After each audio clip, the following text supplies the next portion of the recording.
Since the war on Iraq, the term weapons of mass destruction has echoed around the world.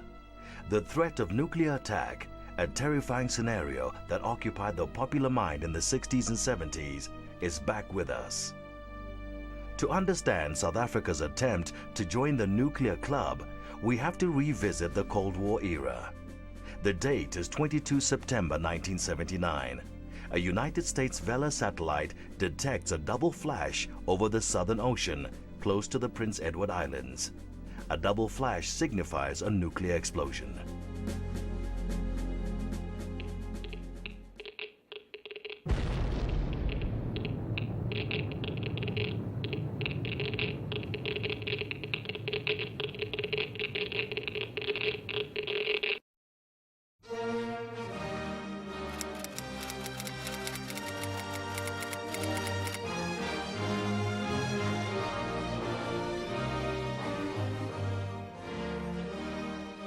To understand South Africa's entry into the exclusive nuclear club, we have to go back to the Second World War and the Cold War that followed it.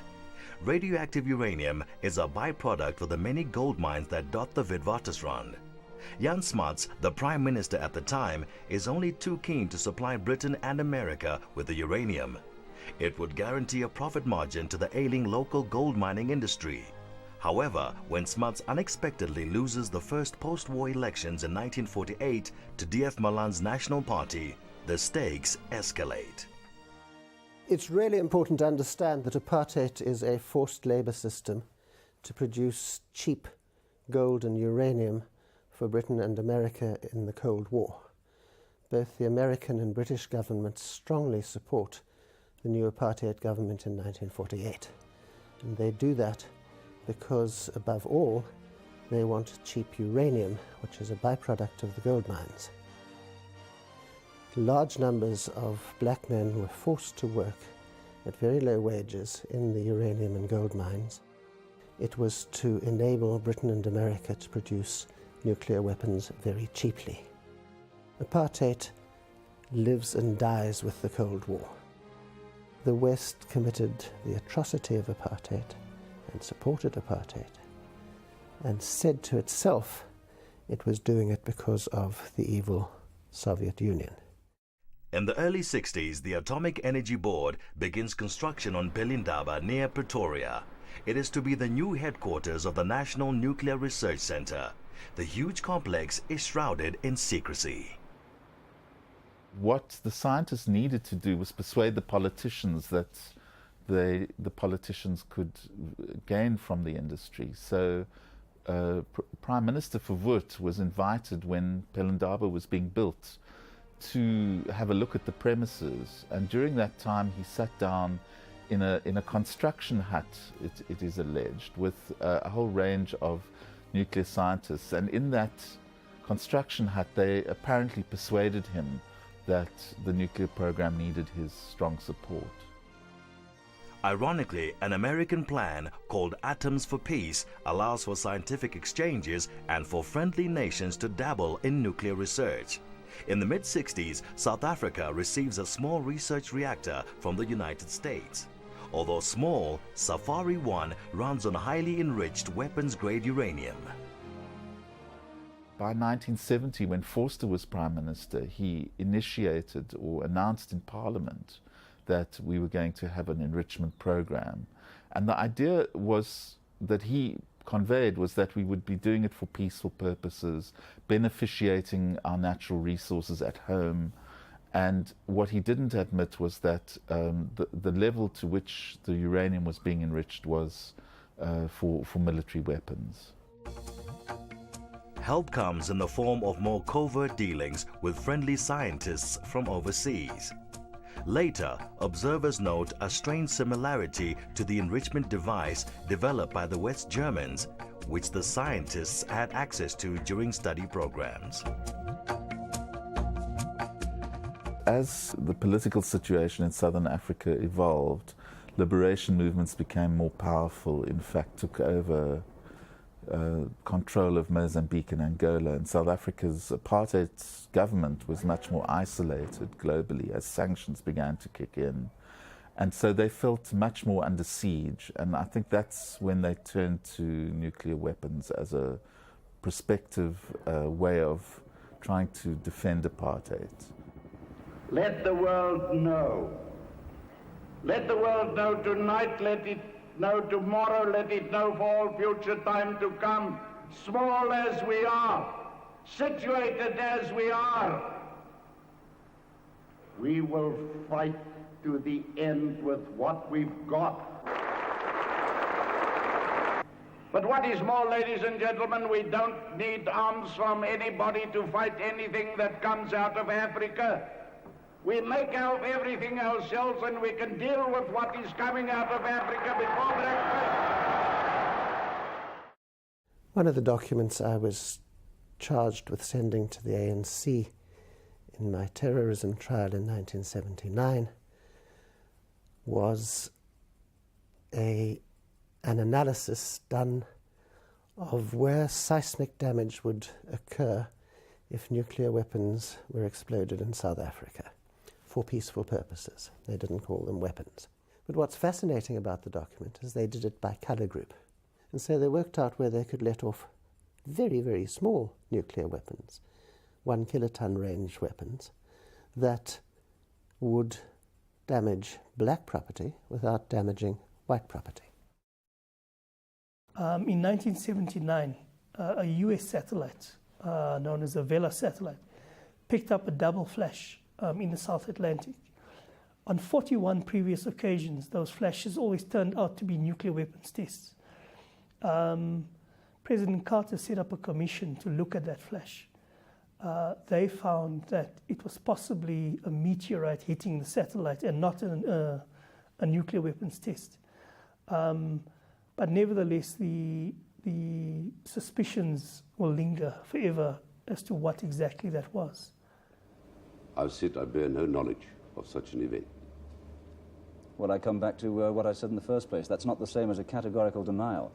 Well, that's your interpretation. I cannot take it further. I say I've got no knowledge of such an event. It may be interpreted by the American people. Well, that's up to you. You can interpret it the way you want to. At some point, we announced that South Africa is engaged in looking at the application of this vast amount of energy to do some maybe some civil applications like building of dams, etc., and creating cavities underground for storage of oil, etc., etc. So it was never designed to be a offensive type thing, that one would like to kill people. I think that, the time for, obscuring what happened is over. To those who cling to this notion that it was for peaceful purposes and for building dams, all they have to do is get hold of a copy of Hansard, which is the parliamentary record, and to see what their president said at the time.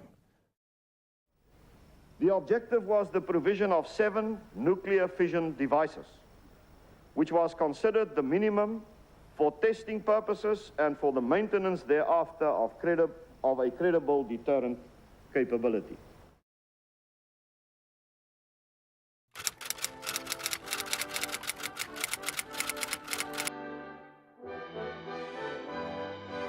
With the release of Nelson Mandela after 27 years of incarceration, there is hope that South Africans have seen the end of a closed society ruled by fear and repression. In April 1994, South Africa holds its first democratic elections. The ANC win a landslide victory, and a euphoric mood sweeps over the citizens of a divided country. The resounding cry, "Never again," echoes in everyone's mind. To heal the wounds after decades of apartheid rule, the Truth and Reconciliation Commission attempts to reveal the atrocities of the past. However, those involved in the production of nuclear weapons are not called to account. I feel the TRC should have considered this, because when we think about what was going on, this was the development of weapons of mass destruction, which today we would take very seriously indeed. The weapons were created to try and defend apartheid, and so there was liability on the part of the weapons manufacturers. They knew what they were doing. There needs to be an honest account of this program. Some forum, whether it's the TRC or elsewhere, should probably hear what happened and take a view as to whether the truth has been told or not. The story of the South African bombs is still secret. It is not known. How would the new government deal with matters nuclear? 2 months prior to the elections, Cape Town hosts a conference on the future of the South African nuclear industry. The ANC's Trevor Manuel delivers a subdued speech, offering no creative ideas for restructuring the industry to meet the country's development needs. Trevor Manuel, on the eve of the ANC coming to power, addressed a conference in Cape Town on the nuclear issue, saying that never again will decisions be made on the industry in dark, smoke-filled rooms by small groups of experts, but that we will make those decisions without jeopardizing transparency, and that hasn't been followed through. In fact, the way in which decisions have been made can almost resemble the kind of secrecy that has been the norm during the apartheid period. In the late 90s, Eskom sets up the Pebble Bed Modular Reactor Company in Centurion near Pretoria. It is charged with the design and testing of a new high-temperature nuclear reactor based on old Pebble Bed technology. It is touted as a new and safe source of energy for the country. The plan is to build the demonstration model at Koeberg, north of Cape Town, and a fuel fabrication plant at Pelindaba.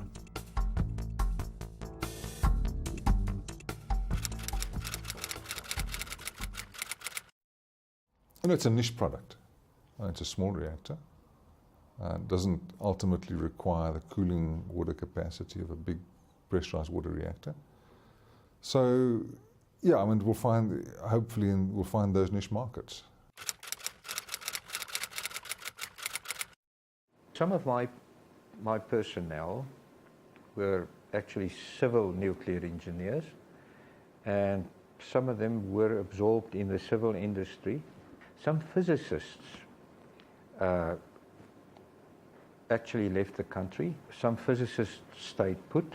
As the time rolled on, this project then started getting into shape, and we needed some of those expertise. And if we count the number of the people that came from that outfit, there's quite a big percentage of those people now working at PBMR.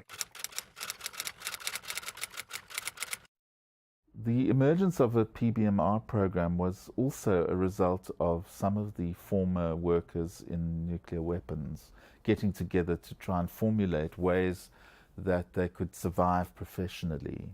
And they managed to persuade Eskom that this technology, which was actually a technology that hadn't worked successfully in the United States and Germany, could be applied in a different way in South Africa. I wouldn't go as far as necessarily implicating them in a conspiracy about it. One of the theories behind that is the idea that the South African government wants to retain the capacity to build nuclear weapons if and when they should decide that that might be necessary. And in order to do that, you have to keep all the nuclear scientists entertained and well paid in the interim so they don't go elsewhere. Democratic South Africa has not seen a public sector-led review of the country's nuclear future. Instead, like during apartheid, the ruling elite has renewed the alliance with the nuclear bureaucracy.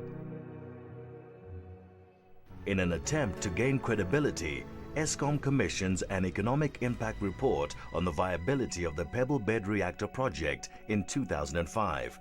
One of the team members, Professor Steve Thomas of the University of Greenwich, is asked to write a report To Eskom's surprise, it is a damning one. Well, my report seemed to have little impact. I've had no indication that anyone from Eskom or the DME or from PBM ARCO has taken any notice of what I've said. I think it was a message that they just didn't want to hear. They don't want to hear that the pebble bed reactor is a project that's going nowhere. His conclusions state unambiguously that regardless of its success or otherwise, the demonstration plant alone will cost South African taxpayers a significant amount of money. But the risk, of course, is that if there are no export buyers, then Eskom will be prevailed upon to buy extra plants for the home market. And if they don't work so well, then they'll buy some more just to fix the problems. And so it will end up that Eskom, every time anything goes wrong, will end up footing the bill, and they in turn will pass the costs on to electricity consumers. This technology has cost us billions of rands, from an initial 1 billion rand projected to currently about 14 billion rand. And in terms of time, it was originally expected that the commercial plants could start to be ordered in 2004. Now it looks unlikely that orders will be possible before about 2020. So this is a project that shows all the signs of being out of control and going wrong very badly. Government has certainly been wrongly advised, and the jobs created that will be created in this sector or in this industry will only be for the very highly educated and professional people, not for the downtrodden, the poor people that will continue suffering from energy poverty. The Pebble Bed project raises more questions than answers, especially if one recalls strong rumors that both Koeberg and Pelindaba were to be mothballed by the new government. Its dabble in pebble bed technology cost the taxpayer millions of rand every month, which begs the question, why has the ANC's early subdued response to nuclear energy shifted to an aggressive pursuit at present?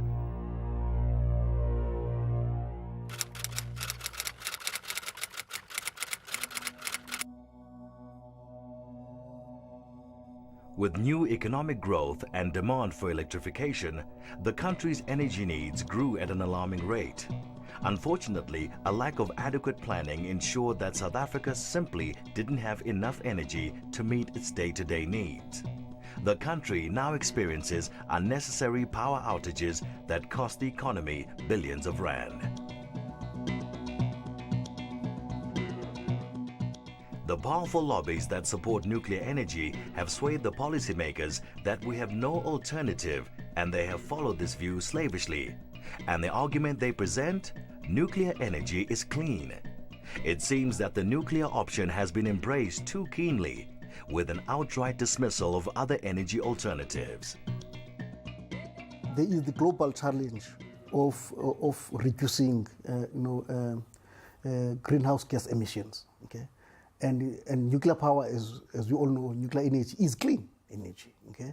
So there is therefore a view that it should be considered as one of the elements of our energy mix in South Africa. A lot of people would love to see renewable energy, love to see windmills and solar panels and so on in this country. But there's no way. If you do the arithmetic, it's entirely obvious that solar panels and windmills can't give us anything like the power that we need. Therefore, the only alternatives we have are coal and nuclear. And, well, nuclear is surely far better than coal environmentally, so you really have no alternative but to go nuclear. Nuclear power does not produce carbon dioxide when it is producing electricity, but the entire fuel chain, especially the mining and enrichment stages, produces much higher levels of carbon emissions than the vast majority of renewable options. And then we haven't even considered all the other risks associated with nuclear power. We know that nuclear power is not clean because radiation, which is invisible, has all sorts of effects on individuals when they're exposed to it, including potential genetic change. We can see that in the victims of the Chernobyl accident. Also, we know that workers in nuclear facilities can also be affected by radiation. So for those reasons, it's very difficult to call this a clean source of power, as the government is often tempted to do.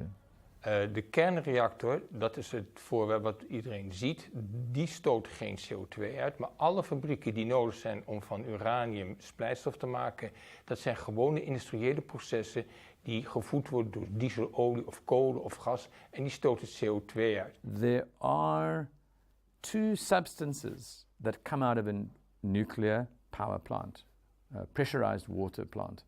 The one is called strontium-90. And the other one is called cesium-137, both of which were evident after Chernobyl. Strontium-90 is tasteless, odorless, invisible, and remains radioactive for 600 years. It emulates the mineral calcium, and as contaminated milk enters the body, it can cause bone cancer, leukemia, and breast cancer. Like strontium-90, cesium-137 is absorbed by roots and vegetables and is further concentrated in the flesh and milk of animals. As the cesium is deposited in muscles, it produces malignant changes. The irony is that governments spend millions researching causes of cancer and leukemia, but simultaneously spend billions in an industry that will directly propagate these diseases. Even more ludicrous is the fact that there are reports compiled by the nuclear industry on these dangerous substances. What happens in the report, however, is you've got millions and millions and millions and millions of things that are reported on, and very little on strontium-90 and cesium-1. They bury everything in a welter of information, all obtuse. They set annual allowable discharge quantities. But then again, they swamp you with all sorts of extraneous rubbish. So the whole thing is so skewed scientifically to allay fears and put everybody at peace that no one in their right mind can possibly oppose this thing. So what I'm telling you is a snapshot of what is impossible to tell. Okay? Because first of all, no one's listening. And secondly, no one cares. De nucleaire industrie is omgeven door geheimzinnigheid. En de voorlichting aan beleidsmakers en politici gebeurt altijd vanuit die groepen die expliciet tot doel hebben het bevorderen van kernenergie. En regeringen laten zich alleen door die groepen voorlichten. Het is alsof je aan de tabaksindustrie gaat vragen of sigaretten schadelijk zijn. The powers that be have earmarked sites around the country to build large pressurized water reactors twice the size of Coburg. Oyster Bay in the Eastern Cape is one of the preferred sites. It is clear then that the experimental pebble bed reactor is simply not powerful enough for the country's needs. But building large nuclear power stations carries with it very large price tags and even larger environmental problems. The burning question is, are the citizens fully aware of the impact these nuclear reactors will have on their area?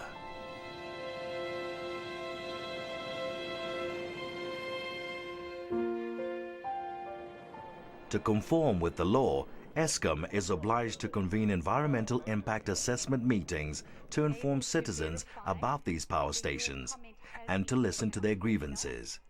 But are the residents getting all the facts? How safe is this technology?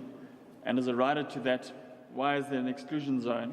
The technology is obviously very safe, just as Coburg is very safe. That's not only my opinion, that would be the opinion of the National Nuclear Regulator. Why do you need an exclusion zone? Any industrial facility has some kind of exclusion zone around it. Normally it's just the owner's fence around it for security reasons, but also to be able to handle any mishaps that could happen.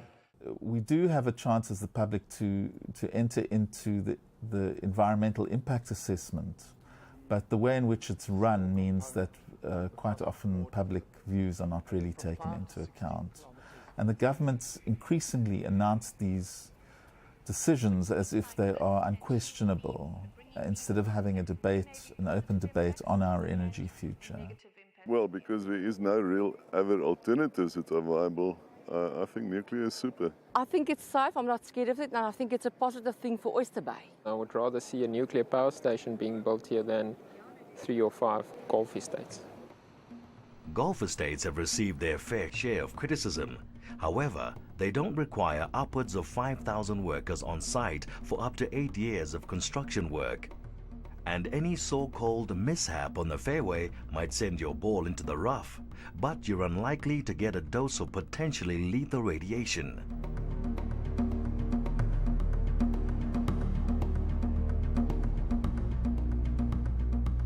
Our hard-fought-for democracy was put to the test at Eskom's meeting in nearby Humansdorp.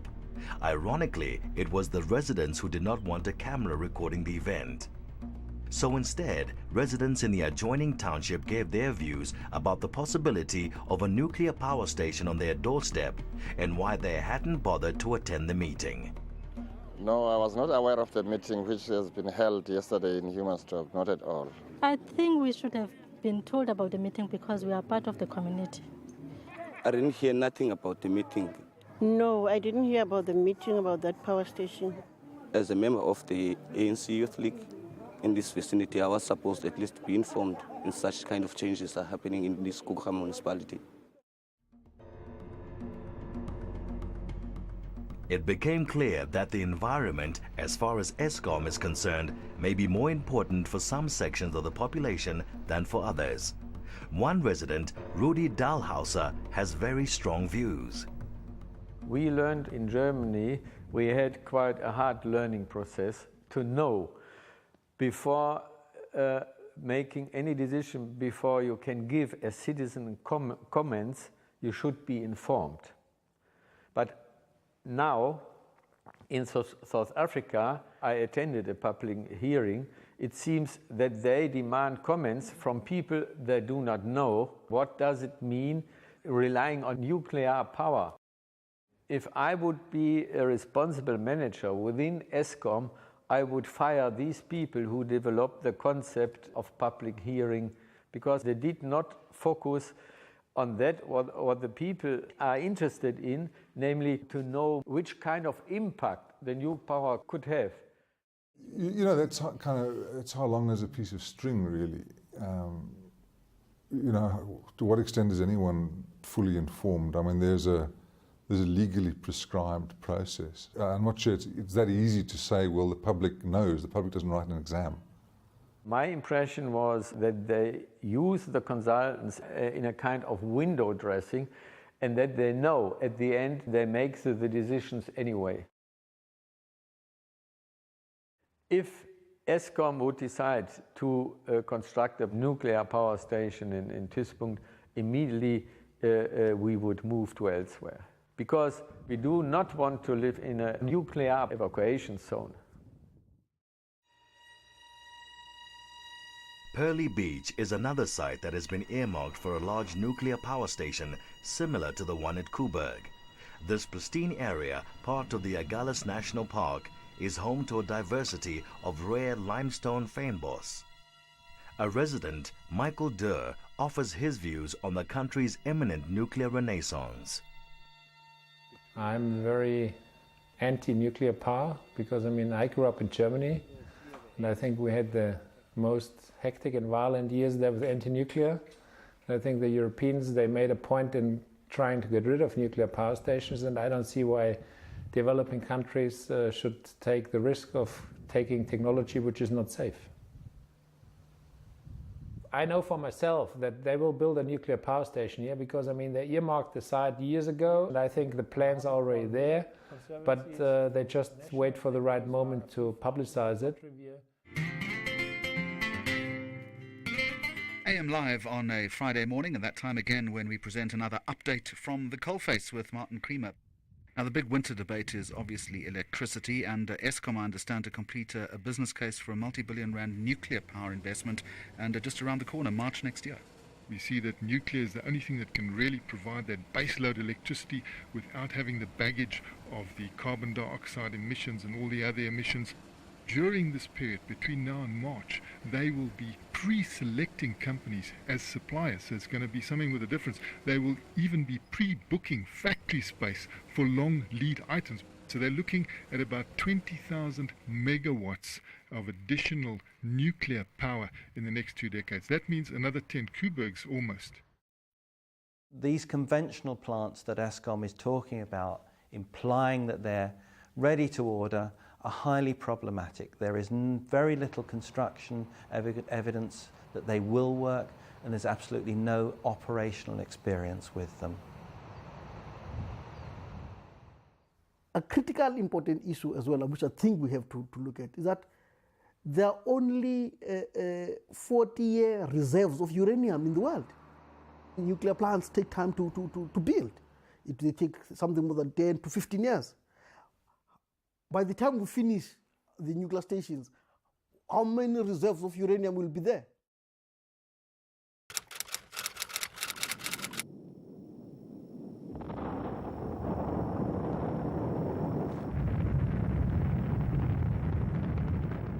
Well, our politicians are convinced that we should beneficiate our minerals. In other words, we process them so more of the value stays in the country. But what they don't realize is that beneficiating uranium means enriching it. It's a few steps from doing that to being able to manufacture further nuclear weapons. Since that fateful day in August 1945, nearly every country that is engaged in a uranium enrichment program has either produced weapons of mass destruction or wishes to do so. In the Middle East, Iran has been accused of covert nuclear research. North Korea already has a nuclear arsenal, and Libya's president Muammar Gaddafi has only recently ceased his own nuclear program. In South Africa, the go-ahead has been given for a pilot fuel plant for the pebble bed reactor to be built at a cost of about 1.2 billion rand, and the government has recently announced its intention to enrich uranium. Once again, this country will achieve the critical point in the nuclear fuel chain and risk proliferation.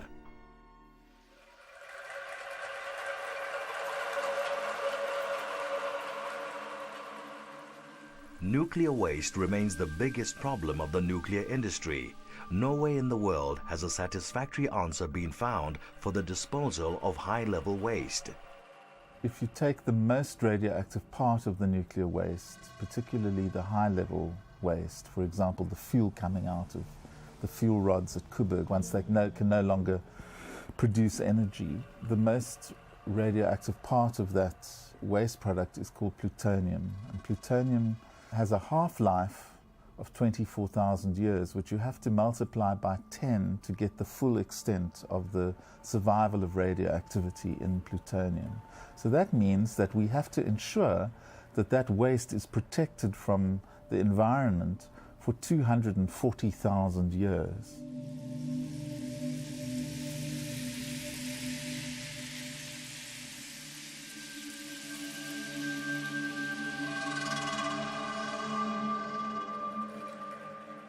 In South Africa, Namakwaland in the Northern Cape has been the unwilling recipient of Koeberg's low and intermediate level waste.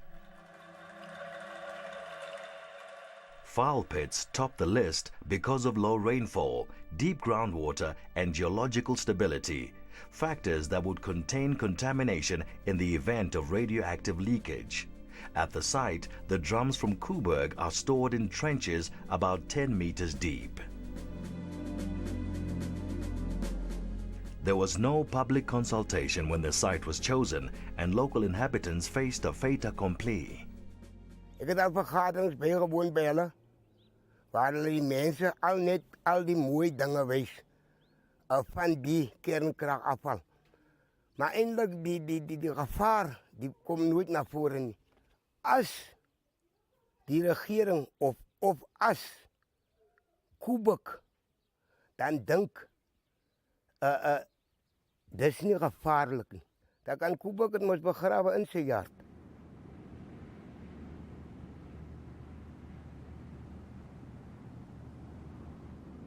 high-level waste. Ons het ander dag gesê, high-level waste kan hulle vat in Johannesburg en Berg.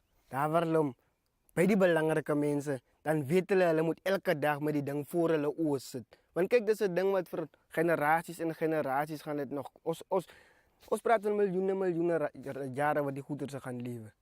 Dis hoekom ek sê, as ons kan die high-level waste vat en daar in Pretoria of in Johannesburg, daar waar die mense kan sê, yes, die plek is nog gepollute, kom ons krap julle almal bymekaar en ons gee pad hier vanaf. Maar hier, waartoe gaan ons? Ons moet maar net sit. Valpus manager was born in this place, Kamasis. Today he stays in Springbok. The guys come with fresh water. If he comes for a weekend this side, he comes with fresh water, cause he knows what the whole system can be polluted.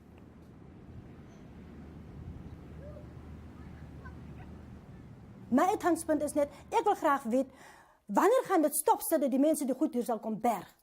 Wat moet ons as 'n swak gemeenskap doen om die ding stop gesit te kry? Ons beskou dit as 'n gevaarlike ding, want hulle hou dit as 'n geheim.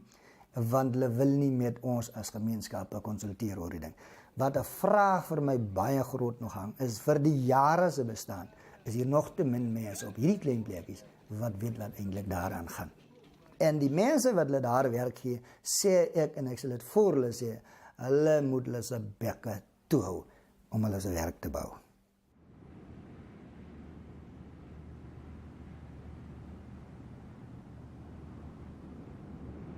En vir ons is dit 'n onheilige ding, want dit lyk vir ons asof die mense in die besluitnemingsposisies nie omgee vir ons lewens nie, vir die lewens van onskuldige mense wat inboorlinge was van hierdie gemeenskappe, nog voordat hierdie besluitnemers na Suid-Afrika toe gekom het. At Pelindaba, waste from research activities has been stored on site. Despite generating a considerable amount of nuclear waste, South Africa has had no adequate policy on managing the waste, and the industry has been left to its own devices. All nuclear facilities generate radioactive waste, which needs careful management, but this hasn't always been the case. This is the area where we found contaminated milk. I see that these drums are now concreted over, which is probably a good thing. One wonders if there still is any radiation around. The fence over here had actually also broken. The cattle had drifted in here and got radiated. Now that milk went to a dairy in Pretoria, and it could have done so for about 2 weeks before we detected it. What happened after that? No one knows. It seems that the only way these structures can be forced to employ stricter safety measures is for the media and organizations like EarthLife Africa to intervene and publicize mismanagement. We done that readings on the 26th April 2005. On the 28th, they were already erected the fence. The National Nuclear Regulator, they found that the area actually is supposed to be decommissioned. That tells us that that place actually, it was neglected. It's a dangerous place where they acknowledge by erecting a very big fence with the dose meters on the fence and also the signs. Even though the question of handling nuclear waste hasn't been resolved, the nuclear industry continues to expand in the vain hope that a solution will be found.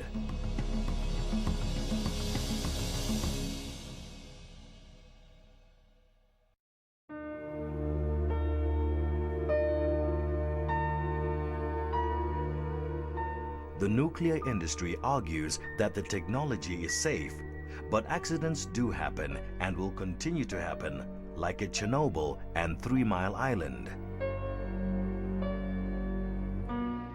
The fact is that these plants, like the one at Koeberg, are run by human beings, and human beings make mistakes. The question is, will Cape Town be able to handle a meltdown if disaster strikes Koeberg? Cape Town is not at all ready for a meltdown for a number of reasons. The City of Cape Town has said before that it would be impossible to evacuate Cape Town, a city of 5 million people. Koeberg is not exactly like the Chernobyl reactors, but if the same level of disaster occurred at Koeberg, clearly there would be severe problems in the Western Cape. There's only three serviceable roads out of Cape Town. The one is the N7 towards Coburg, which I don't think I'll be taking. And the other one is the N1, which is normally jam-packed in normal hours. And the other one's the N2 over Solaris Pass.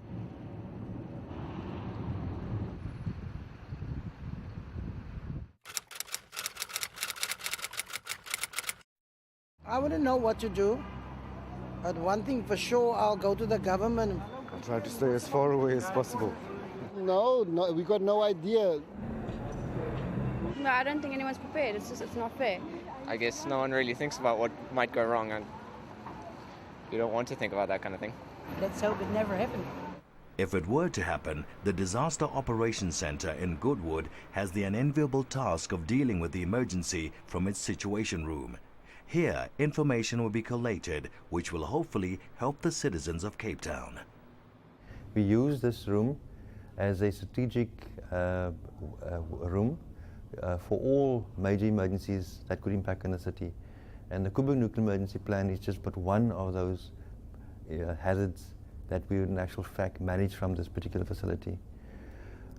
Should we be notified by Coburg, the Emergency Control Center, that we have a nuclear emergency, we would immediately activate this facility and we'd call all role players to assemble here as soon as possible. Unlike other emergencies that deal with tangible events, radiation emissions from nuclear reactors cannot be controlled. Prevailing winds and atmospheric conditions will determine where and how quickly the plume moves.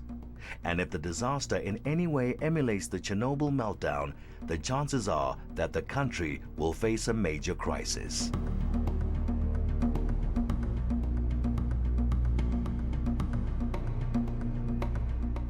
We have calculated, based on available evidence, that all of agricultural production would be taken out for a couple of 100 years and would have to be ploughed down about 20 meters. All the topsoil would have to be removed completely, right down to the rock, and treated as waste. There would be masses of child thyroid cancers from the iodine exposure. There'd be long-term soft tissues and genetic defects, and also cancers of the blood and of the lymphatic system. We know that 20 years after the Chernobyl disaster, that evacuation area cannot be peopled again, it cannot be used for agricultural purposes, and so we face an enormous risk if there were to be an accident of the scale of Chernobyl at Coburg. The effects would be felt as far away as Zaire, judging by the Chernobyl incident.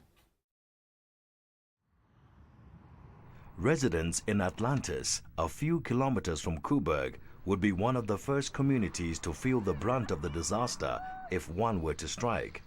Community leaders feel that not everything is being done to help them if things go wrong.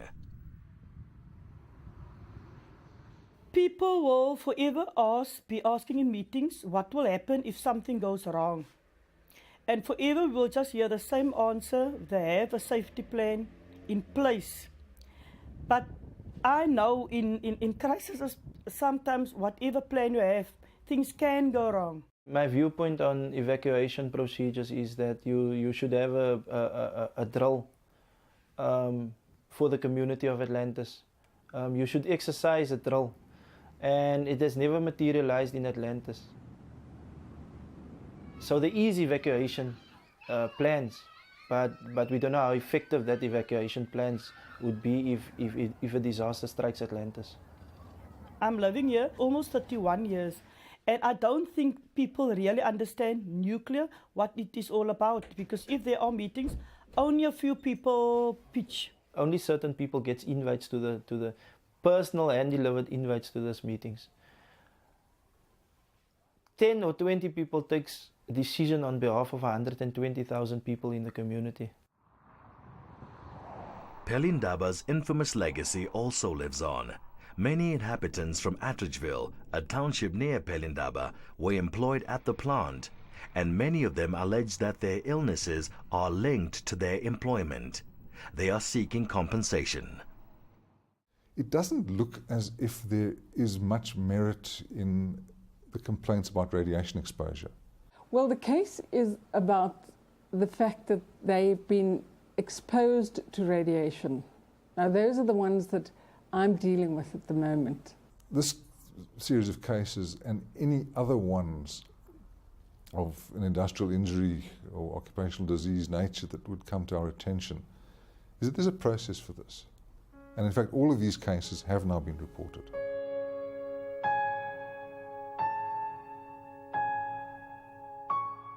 Really, these people who have caused this for us, they don't even want to hear anything from us. Let me say, for instance, something like disabled. No, that won't be considered. You have to go all out to get that money. Even now, I've tried my best. They sent me here 1, 2, 3, and they said they really can't give me that money because I'm not disabled. And here at home, we only rely on my elder brother's pension money. My wife, she's not working. Both of us are not working. We had it tough here. And for me, it's painful because I didn't cause this.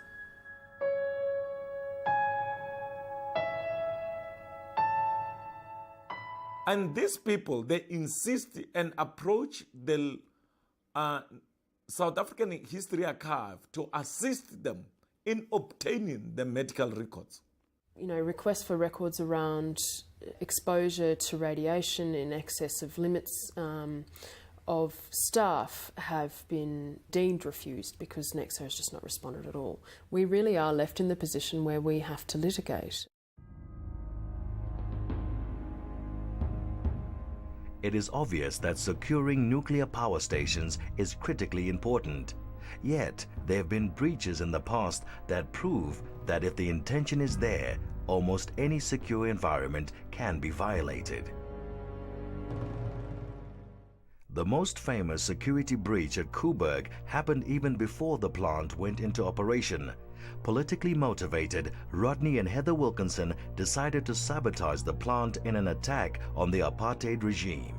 I was offered a job as a draftsman at Koeberg in 1978, which was 4 years before the bombing. I managed to steal a set of the drawings of the concrete work of the nuclear island. In a meeting with one of the senior ANC officials, I was asked whether I would be interested in performing the job myself. We were lucky, we were young, we didn't really have any care in the world as to what our futures would be. Didn't believe we'd get caught. This job that I had gave me access to the nuclear island and the reactors. They'd never checked my security pass or my security clearance. During the final week before the bombing, I carried each of the 4 bombs in through 4 checkpoints. At no time was I in any way compromised. The freedom with which we gained access to that place was really very easy. I went back and visited each of the bombs on the Friday afternoon before my farewell party, pulled the pins out, went back to the office, had the party, and left for Swaziland.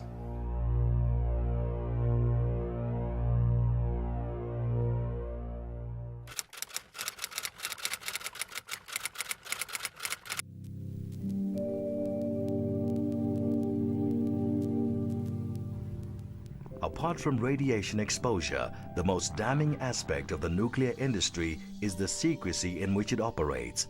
It is an industry that flies in the face of the democratic process, under the pretext of security. The result of this secrecy is that the ordinary citizen is not empowered to make informed decisions. It seems to me that across the world, nuclear has always developed out of the military capacity, and military has always been shrouded in secrecy. And you add to that a sort of rather arrogant view that we are the technologists, we are the scientists, we're the only people who understand the nuclear process. I think put the two things together, it's perhaps not surprising that there's been a big gulf between public understanding and the industry. South Africa's apartheid bombs were manufactured by Armscor at Advena, a top-secret installation near Pretoria. Since 1991, South Africa has been an active signatory of the Treaty on the Non-Proliferation of Nuclear Weapons. But there can be no guarantees.